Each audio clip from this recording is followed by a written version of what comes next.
On February 8, 2026, the humid air of Chennai's Ma Chidambaram Stadium was thick with anticipation. It was match 4, Group D. On one side, we had Afghanistan, the rising giants, fresh off a historic semi-final run in the previous tournament. On the other, the Black Caps of New Zealand, the ever-consistent masters of tournament play. What unfolded over the next 40 overs wasn't just a game, it was a testament to how far these two nations have pushed each other in recent years. Winning the toss, Afghanistan chose to bat first on a Chepauk surface that looked traditional, slightly sticky, but full of runs for those with the right intent. It was a rocky start though. Lockie Ferguson, steaming in with that raw Kiwi pace, struck a double blow in his first over, dismissing the dangerous Ramanullah Gurbaz and Ibrahim Zadran. At 44 for 2, Afghanistan looked vulnerable, but then came the Gulbuddin Naib show.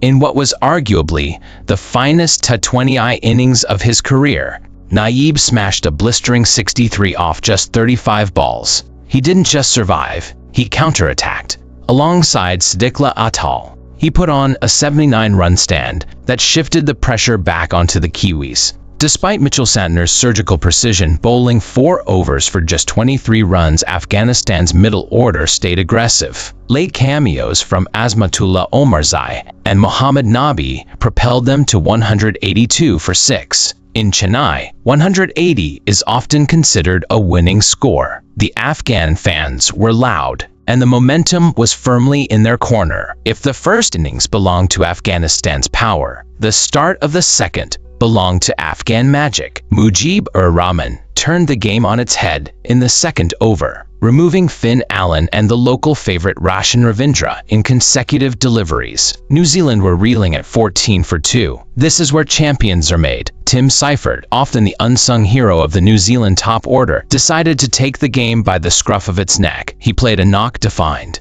by intelligence and raw aggression.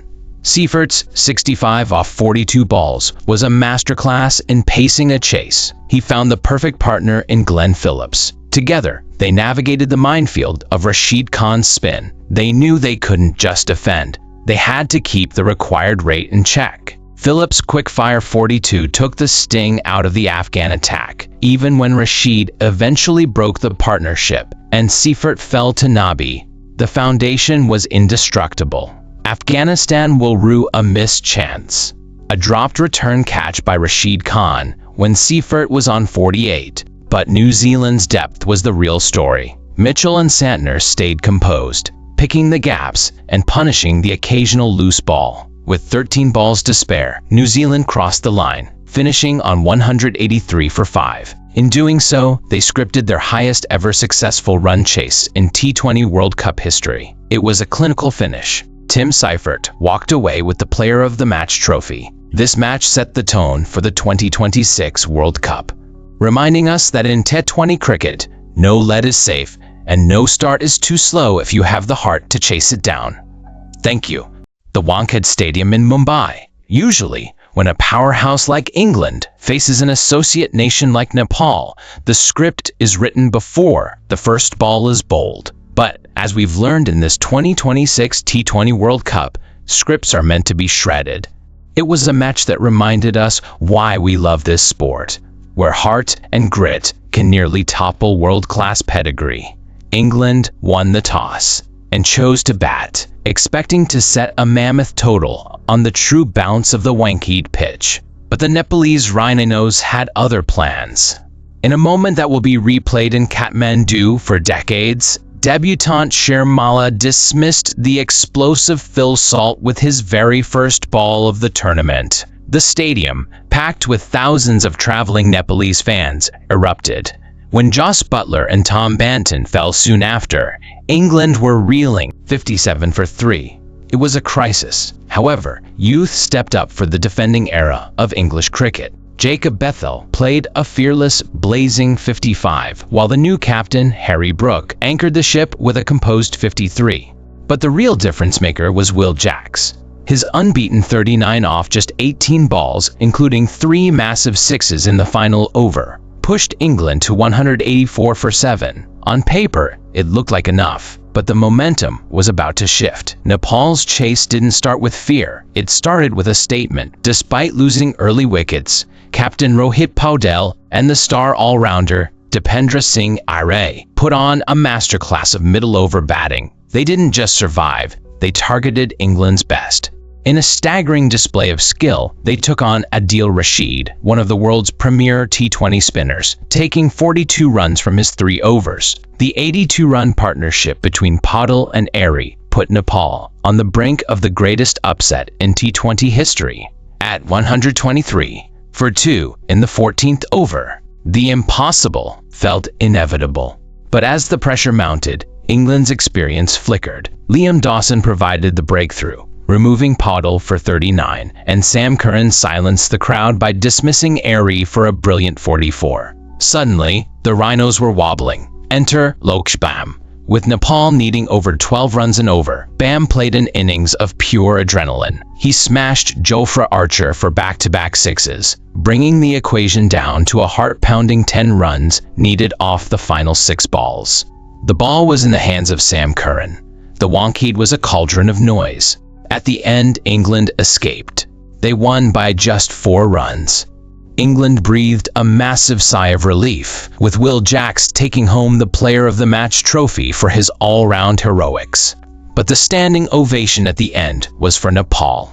They proved that on their day, the gap between the big and small nations is a thin line of chalk. Rohit Paudel's men walked off the field with tears in their eyes, but they earned the respect of the entire cricketing world. It was a match of what-ifs for Nepal, and a wake-up call for England. Most importantly, it was a day Mumbai will never forget. 184 against 180, a 4-run margin, a lifetime of memories. Thank you. The date was February 8, 2026 at the R. Premadasa Stadium in Colombo.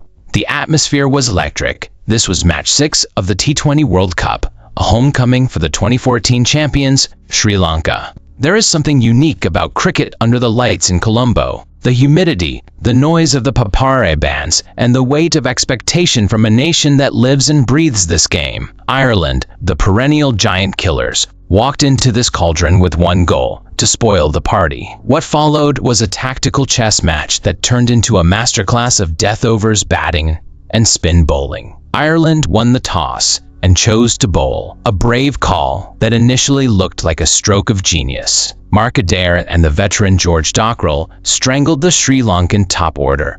By the 14th over, the hosts were gasping for air at 86 for 4. For nearly 10 overs, between the 7th and the 16th, Sri Lanka didn't hit a single boundary.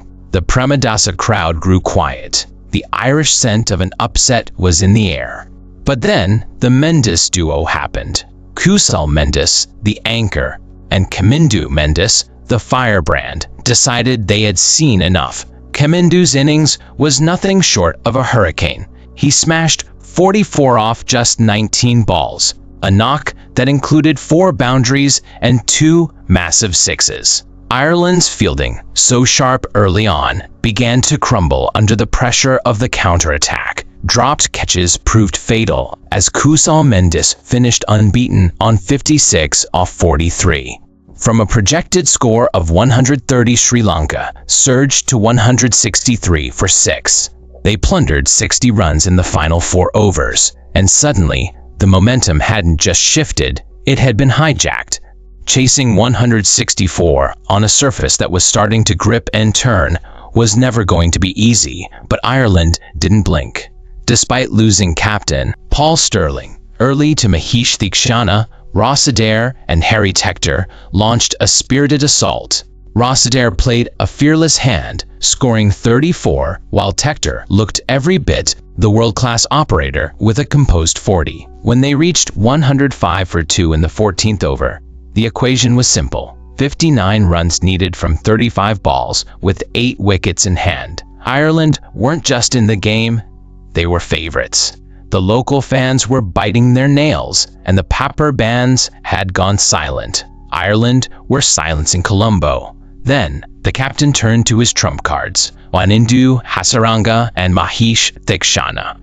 In a devastating display of T20 bowling, the Sri Lankan spinners showed why they are feared globally. Hasaranga, despite visibly struggling with a hamstring niggle, produced a googly that bamboozled Ross Adair. In the very next over, Dunath Wellalage removed Lorcan Tucker. The collapse was clinical and swift. Ireland went from 105 for 2 to 126 for 7 in the blink of an eye.